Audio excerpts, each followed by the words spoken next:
When I was 16, my life changed in ways I could never have predicted. My name is Emily Carter, and up until that year, my world seemed normal. I grew up in a quiet suburban neighborhood in Ohio with my mom, dad, and younger cousin Ava, who often stayed with us. My parents' marriage looked steady from the outside, but deep down, I always sensed cracks that no one wanted to admit were there. My mom was warm but distant, a woman who carried her own burdens silently. My dad, David Carter, was charismatic, hardworking, and often the center of attention wherever he went. He had a way of making people feel comfortable, like he could listen for hours, though he rarely revealed much about himself. For most of my childhood, I thought he was the strongest man in the world. But as I grew older, I began noticing things that made me question him. The first storm came when I overheard my mom crying one night. She thought I was asleep, but I had crept out to grab water. Her muffled sobs carried through the thin hallway walls. I remember hearing her say something about betrayal, about not being able to forgive. My heart sank. It didn't take much to piece together that Dad had been unfaithful. That realization shattered my safe image of family. Within months, my parents separated. Mom packed her things and left for her sister's place in another state, taking Ava with her. I had the option to go, but I chose to stay. I told myself it was because my school, my friends, and everything familiar were here. But in truth, I wanted to understand my dad. I wanted to face him, to demand answers someday, and maybe, to help him change. At first, living alone with Dad felt strange. The house felt emptier without Mom's laughter or Ava's constant chatter. It was just me and him, sharing the same space but with unspoken tension between us.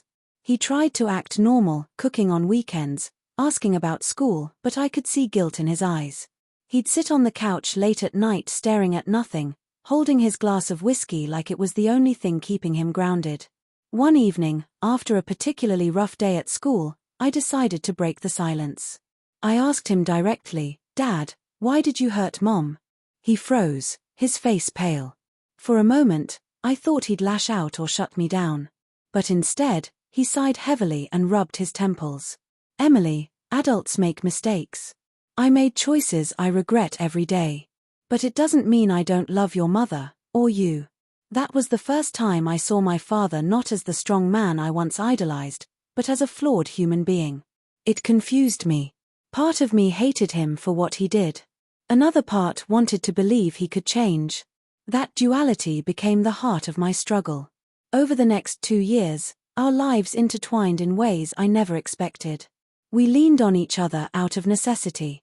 He drove me to school, helped me with college applications, and sometimes even stayed up late when I couldn't sleep. Slowly, I saw glimpses of a man trying to redeem himself, not through grand gestures but through small consistent acts. Still, the shadow of infidelity haunted us. People in our community whispered about him, and some friends even advised me to cut ties. It wasn't easy to defend him, especially when I didn't fully forgive him myself. The turning point came when I turned 18. Dad surprised me with a small birthday gathering, just the two of us. He made my favorite pasta, decorated the living room with balloons, and even baked a cake, something he had never done before.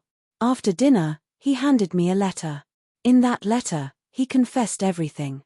He admitted to being unfaithful, to being selfish, to losing sight of the family that once meant everything to him. But he also shared his journey of trying to become a better man, not for himself, but for me. He wrote, "Emily, I cannot undo the pain I've caused. But if there is one thing I want to leave behind, it's the proof that I never stopped trying to be worthy of your forgiveness." I cried that night, not just for what we had lost as a family but for the fragile hope that maybe, just maybe, people could change. I didn't forgive him instantly. Healing doesn't work that way. But I accepted his effort. Years later, as I moved to college and started my own life, I carried those lessons with me. Living alone with Dad taught me about resilience, about facing uncomfortable truths, and about the complexity of love and loyalty. My relationship with him wasn't perfect, but it was real. And in that reality, I found strength. Even now, whenever I think of those years, I don't just remember the pain of betrayal. I remember the nights we stayed up watching old movies, the long car rides where silence said more than words, and the moment he looked me in the eye and said, "I'm proud of you."